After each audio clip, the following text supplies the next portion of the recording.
కాంగ్రెస్ ప్రభుత్వంపై MLA Madhavaram Krishnarao hot comments చేశారు. Housing board భూములను అమ్మటానికి ప్రభుత్వం పూనుకుంటుందని విమర్శించారు.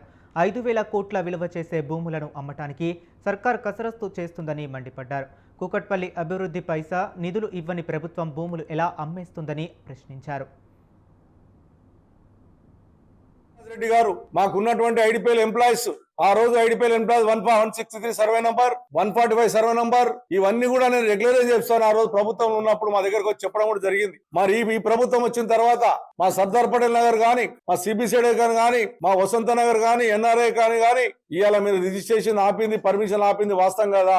ఎప్పుడో 40 సంవత్సరాలు కట్టుకున్నటువంటి వాళ్ళందరూ కూడా మోసం చేసింది కాంగ్రెస్ పార్టీ కాదా? అవసరం ఆలోచన చేసుకోవాలి. మా సాయినగర్ ప్రజలు హౌసింగ్ బోర్డు ల్యాండ్ ఆరో రెగ్యులేషన్ మా ప్రభుత్వం ఉన్నప్పుడు అదే విధంగా 59 కింద మేము డబ్బులు కడితే వాళ్ళకి ఈ రోజు 1,50,000 రూపాయలు గజానికి ఇవ్వమని చెప్పకుండా సాయినగర్లో డిమాండ్ చేయడం ఎంతవరకు కరెక్టో ఒక్కసారి కాంగ్రెస్ పార్టీ మంత్రులు ఆలోచన చేసుకోవాలి. ఎంత దుర్మార్గం చేస్తా ఉందంటే హైదరాబాద్ నగరం కాంగ్రెస్ పార్టీ వాళ్ళు మేము కట్టిన బ్రిడ్జ్ల కింద కలర్లు వేస్తున్నారు. మీరు ఒకసారి ప్రజలు ఆలోచన చేసుకోవాలి. కలర్లు వేస్తున్నారు తప్ప అలా చేసింది ఏం లేదు. ఆ బ్రిడ్జ్ కలర్ వేస్తున్నారు, బ్రిడ్జ్ మేము కట్టామంటున్నారు. మా లింగంపల్లిలో మన బ్రిడ్జ్ కడితే ఆ బ్రిడ్జ్ కట్టింది కేటీ రామారావు గారు. 33 బ్రిడ్జ్లు కట్టినాం మేము సుమారుగా హైదరాబాద్ నగరంలో.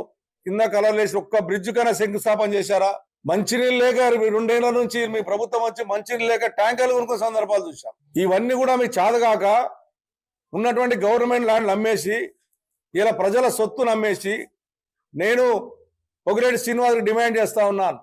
మా కేపీఎల్బీ కాలనీలో 10% ల్యాండ్ మాకు కేటాయించాలి. అదేవిధంగా మా చర్చికి ఇవ్వలేదు, 1000 గజాల జాగా చర్చికి ఇస్తామన్నారు. అది కూడా మీరు ప్రామిస్ చేసే ఎలక్షన్ లో అది కూడా చర్చికి ఇవ్వాలని డిమాండ్ చేస్తా ఉన్నాం.